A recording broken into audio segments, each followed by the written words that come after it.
Matius pasal 2 ayat 3-6. Ketika Raja Herodes mendengar hal itu, terkejutlah ia beserta seluruh Yerusalem. Maka dikumpulkannya semua imam kepala dan ahli Taurat bangsa Yahudi, lalu dimintanya keterangan dari mereka di mana Mesias akan dilahirkan. Mereka berkata kepadanya, di Betlehem di tanah Yudea, karena demikianlah ada tertulis dalam kitab Nabi. Dan engkau Betlehem, tanah Yehuda, engkau sekali-sekali bukanlah yang terkecil di antara mereka yang memerintah Yehuda, karena daripada mula akan bangkit seorang pemimpin yang akan mengembalakan umatku Israel. Oke, shalom saudaraku, menyambung Sally Little Candle hari ini yang kelima, saya membahas mengenai Bethlehem. Engkaulah bukan yang sekali-sekali yang terkecil di tanah Yehuda, gitu ya. Pada bagian tadi kita lihat dalam firman Tuhan bagaimana pada waktu itu Herodes mendengar berita bahwa seorang raja telah lahir, dan kemudian dia mencari keterangan di manakah raja itu lahir.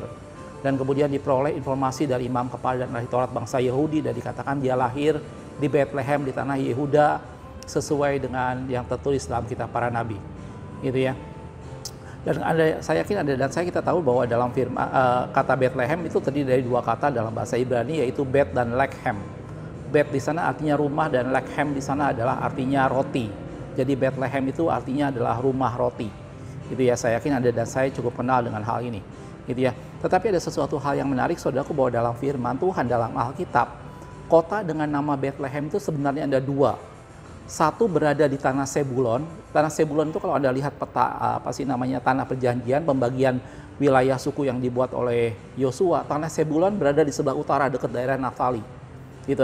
Dan yang kedua adalah Bethlehem Efrata yang yang berada di tanah Yehuda. Gitu ya. Dan kelahiran Yesus berada di Bethlehem Efrata di tanah Yehuda. Gitu ya. Kalau kita lihat sedikit, Bethlehem di tanah Sebulon itu ada dalam Yosua 19 ayat 15 sampai 16. Kita akan baca sedikit saudaraku. Lagi Katat, Nahalal, Simron, Yidala dan Bethlehem. Itu ada 12 kota dengan desa-desanya. Itulah milik pusaka Bani Sebulon menurut kaum mereka, kota-kota tadi dengan desa-desanya. Jadi Bethlehem yang pertama itu berada di tanah Sebulon, yang tadi saya bilang berada di sebelah utara. Dan di Bethlehem ini pernah hidup seorang hakim yang bernama Ebsan.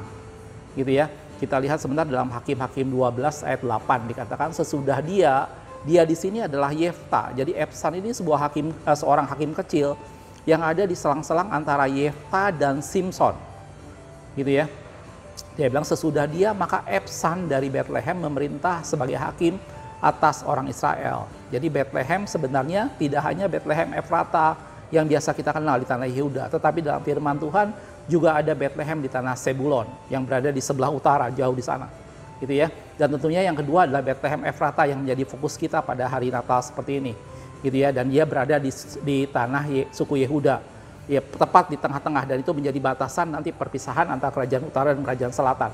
Gitu ya. Kota Bethlehem suku Efrata ini adalah berada sekitar 11 km di barat laut dari Nazaret. Jadi kalau kita lihat peristiwa kemarin saya membahas mengenai tidak ada tempat untuk penginapan. Pada waktu itu Maria dan Yusuf dari dari Nazaret, dia berangkat ke Bethlehem karena waktu itu harus didaftarkan. Dan itu kurang lebih ada sekitar 11 km. Mungkin Anda berpikir 11 km tidak terlalu jauh. Tetapi pada zaman itu karena mereka melakukannya dengan jalan kaki, maka ini menjadi sesuatu hal yang cukup jauh. Dan Bethlehem Efrata di tanah suku Yehuda itu punya sejarah yang cukup panjang, saudaraku. Kalau kita lihat dalam firman Tuhan, mungkin Anda berpikir, oh ini adalah kota Daud, kota asalnya Daud. Betul, saudaraku, tetapi bukan cuma sampai sana. Jauh mundur ke belakang, Bethlehem Efrata ini sudah cukup menjadi tempat yang cukup penting dalam firman Tuhan. Salah satunya di tempat inilah Rahel meninggal pada saat dia melahirkan Binyamin sebagai anak bungsu dari 12 suku Israel. Di tempat inilah Rahel meninggal. Gitu ya. Dan kalau kita lihat setelah itu kita tahu bahwa peristiwa bagaimana Naomi yang kemudian meninggalkan Bethlehem Efrata dan dia pergi ke Moab karena ada kelaparan. Dan pada saat kembali dia bertemu dengan kerabat dari suaminya, dan kemudian itulah Boas yang adalah seorang dari keturunan Daud, dan dia tinggal dari Bethlehem Efrata di tanah Yehuda. Dan kemudian dari sana dia menikah dengan Ruth yang adalah seorang Moab. Gitu ya. Jadi Ruth di sini digambarkan bahwa satu pribadi yang penting dalam perjalanan kehidupan umat Tuhan sampai dengan kelahiran Yesus. gitu ya. Dan yang tadi saya sudah bilang, kita mengenal Bethlehem sebagai tempat kota Daud, di mana di sanalah Isai dan Daud ada, gitu ya. Kalau kita lihat sedikit dalam 1 Samuel 17 ayat 12 dikatakan, Daud adalah seorang dari Efrata, dari Bethlehem Yehuda. Karena itu saya suka dalam firman Tuhan selalu dikasih mention, supaya orang tidak salah. Jadi selalu dikasih mention Bethlehem Yehuda atau Bethlehem Efrata di tanah Yehuda, gitu ya. Yang bernama Isai. Isai mempunyai 8 anak laki-laki. Pada zaman Saul, orang itu telah tua dan lanjut usianya, gitu ya. Jadi itulah Bethlehem, gitu ya. Dan pada Little Candle yang kelima ini, saya ingin sama-sama kita melihat kota Bethlehem ini. Karena ini menjadi sesuatu hal yang penting, bagaimana dalam firman Tuhan dikatakan bahwa bayi itu lahir di Bethlehem. Kalau kita perhatikan dalam cerita yang beberapa lama ini saya bahas, bagaimana sebenarnya Yesus bisa aja dilahirkan di Nazaret karena Yusuf dan Maria adalah orang Nazaret, gitu ya. Tetapi bukan secara kebetulan kalau pada waktu itu mereka harus berangkat ke Bethlehem dan melakukan proses pendaftaran. Dan bukan kebetulan juga dan atas penentuan Tuhan, akhirnya Maria tiba waktu bersalin pada saat mereka di Bethlehem, sehingga Yesus lahir di Bethlehem. Ini bukan semata-mata sesuatu yang kebetulan, yang saya sudah bilang tadi, bisa aja sebenarnya Maria dan Yusuf Maria melahirkan di Nazaret, sehingga tidak perlu pusing-pusing mencari tempat penginapan yang pada waktu itu kosong. Tetapi firman Tuhan harus digenapi, bahwa Yesus lahir di tempat di mana di sanalah keturunan Daud. Karena Yesus akan meneruskan tahta kerajaan Daud, kata firman Tuhan. Karena itu kemudian Allah menghantar mereka ke Bethlehem, yang bersama dengan waktu itu adalah proses pendaftaran. Jelas aku? Ada beberapa hal yang saya ingin ambil pelajaran dalam peristiwa ini, bahwa ini menjadi sesuatu hal yang pada Natal ini menjadi satu bagian penting tentang kota Bethlehem, gitu ya. Hal yang pertama yang ingin saya perhatikan di sini adalah ini adalah satu bentuk bagaimana Allah, satu pribadi yang menggenapi firman-Nya, gitu ya. Ayat yang tadi kita ambil di awal di Matius tadi itu sebenarnya adalah penggenapan kata firman Tuhan di kitab Mika. Jadi kalau tadi Herodes bertanya kepada imam dan ahli Taurat, dia bilang itu dia akan lahir di Bethlehem sesuai dengan kitab para nabi. Dan mereka mengacu pada nubuatan Nabi Mika, gitu ya. Kita lihat sebentar dalam Mika 5 ayat 2 dikatakan, tetapi engkau, hai Bethlehem Efrata, gitu ya, hai yang terkecil di antara kaum-kaum Yehuda, daripadamu akan bangkit bagiku seorang yang akan memerintah Israel, yang permulaannya sudah sejak purbakala.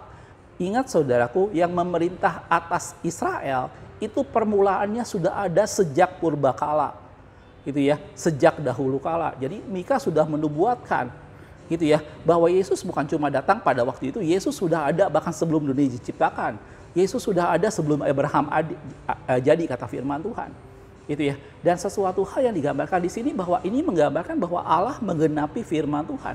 Nabi Mika kurang lebih hidup sekitar 800 sampai 700 sebelum Masehi, saudara.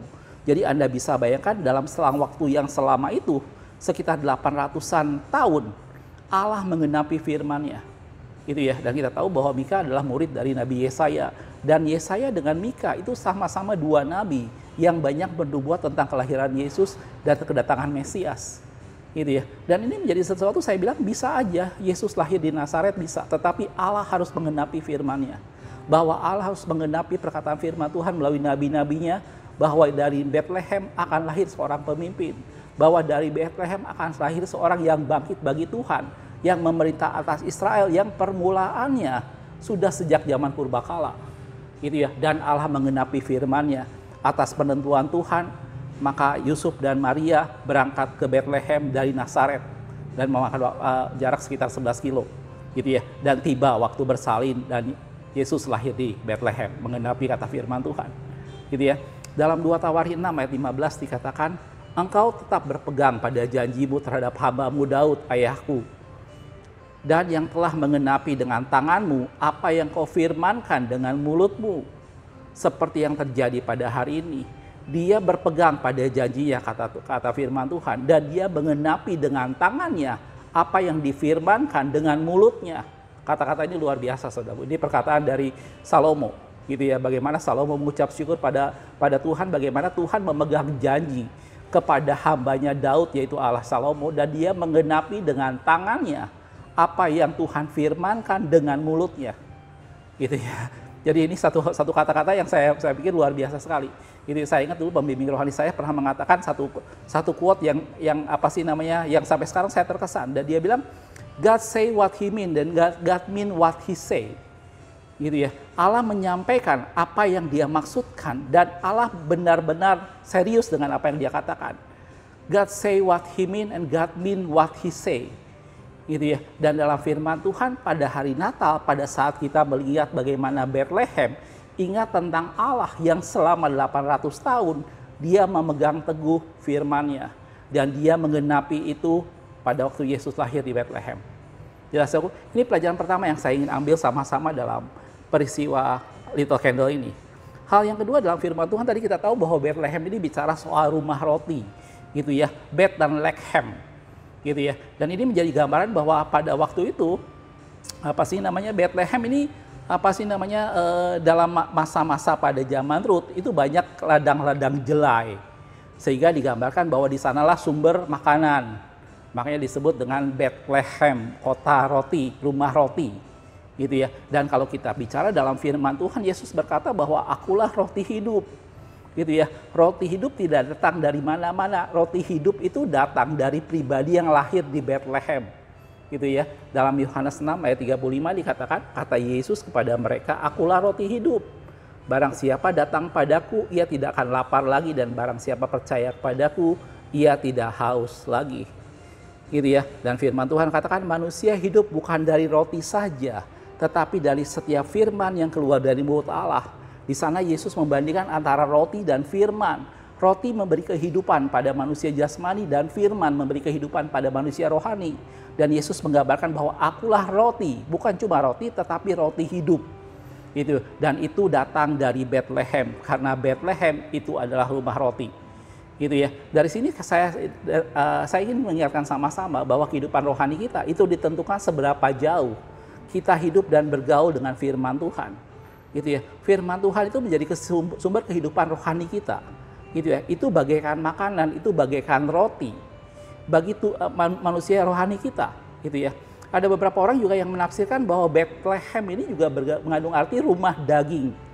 Gitu ya. Sesuatu yang menjadi satu sumber kehidupan, sumber makanan. Dan dari sanalah Yesus lahir dan Allah mengenapi firman-Nya. Gitu ya. Hal yang ketiga yang menarik pada cerita ini adalah digambarkan bahwa Bethlehem, engkau sekali-sekali bukan yang terkecil. Gitu ya. Pada peristiwa itu, pada zaman itu saudaraku, kota Bethlehem itu memang termasuk salah satu kota terkecil dari suku Yehuda.